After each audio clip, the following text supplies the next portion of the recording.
सर्व चिरगुत्री बांधवांना सादर दंडवत प्रणाम. आज मी पुणे जिल्ह्यातल्या मांडलिक स्थान असणाऱ्या प्रसिद्ध श्री क्षेत्र सौरंग यात्रेस्थानाला आलेलो आहे. हे स्थान पुणे नाशिक रस्त्यावरनं पेठ गावापासून पुण्याकडे जाताना उजव्या हाताला, त्यानंतर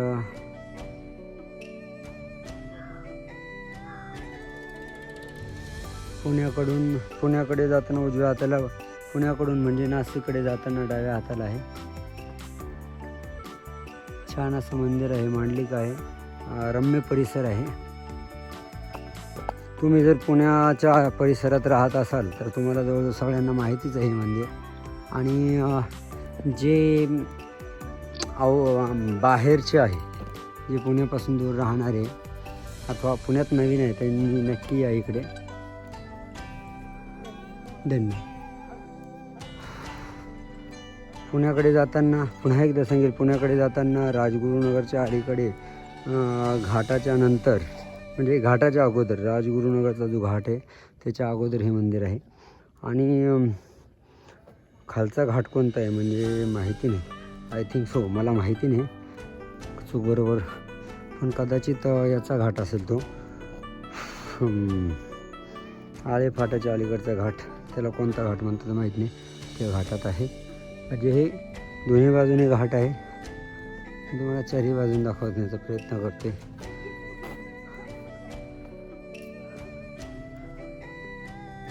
हे मंदिर परिसर अतिशय रम्य आहे, एकांत आहे, निवांत आहे. चारही बाजूनी छानपैकी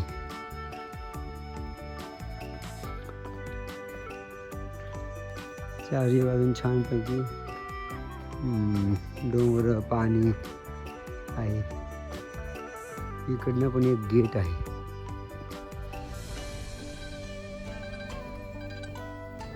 इकडनं कुठनं येतं माहीत नाही, किंवा बॅक गेट असतो. इकडनं गेट करण्याचा रिझन मला माहिती नाही. छान परिसर आहे.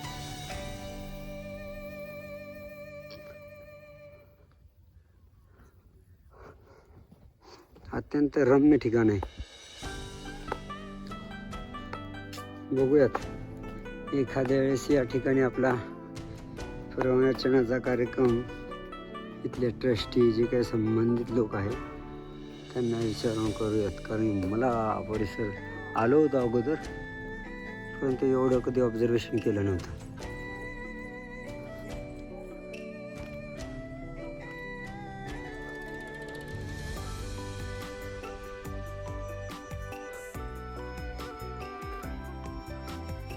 अध्यक्ष श्री पुरुषोत्तम महानुभाव आहेत.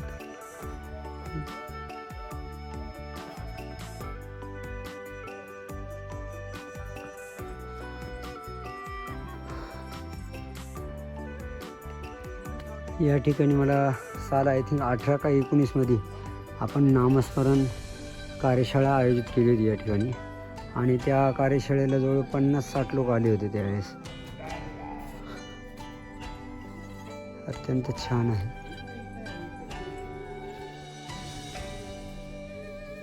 पुणे शहर परिसरातल्या लोकांना हा परिसर काय अनोळखी नाही आहे,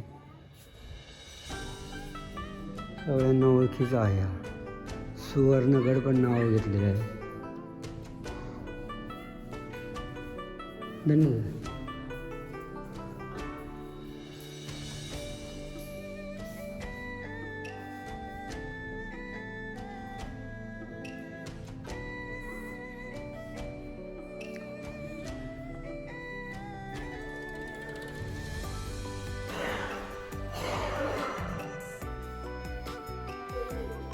ही पूर्ण मूर्ती नमस्कारी आहे. अरे वा.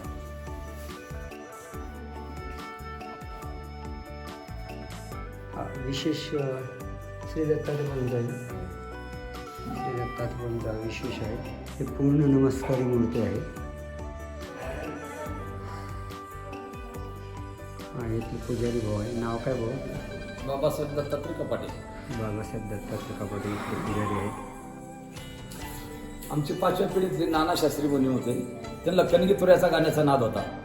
मग त्या कणगी तुऱ्याच्या गाण्यामध्ये ते हरल्यानंतर ते माहूरला गेल्यानंतर त्यांनी 12 वर्ष तपश्चर्या केली.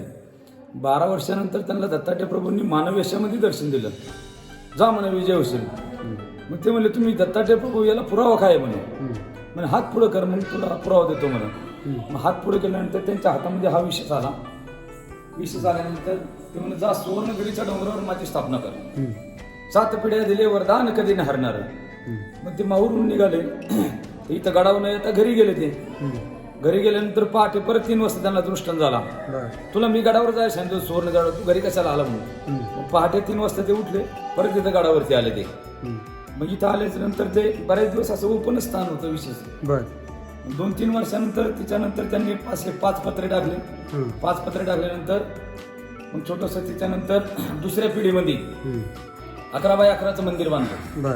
आणि आमच्या पिढीमध्ये आता हे मोठं मंदिर झालेलं आहे.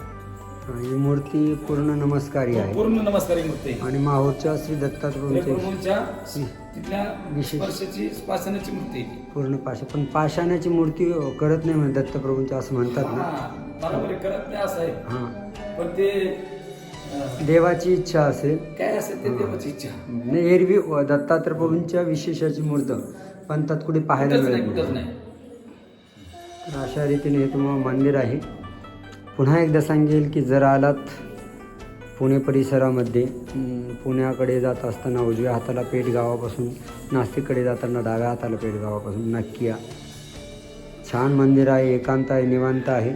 आणि मी मग म्हटलं तसं इथे कोणी संबंधित लोक आहे त्यांना विचारून आपण एखाद्या वेळेस माहितीने कधी दत्तप्रभूंची जेव्हा इच्छा असेल तेव्हा आपण इथे प्रवचनाचा कार्यक्रम पण ठेवूया. मला ठिकाण खूप आवडलं.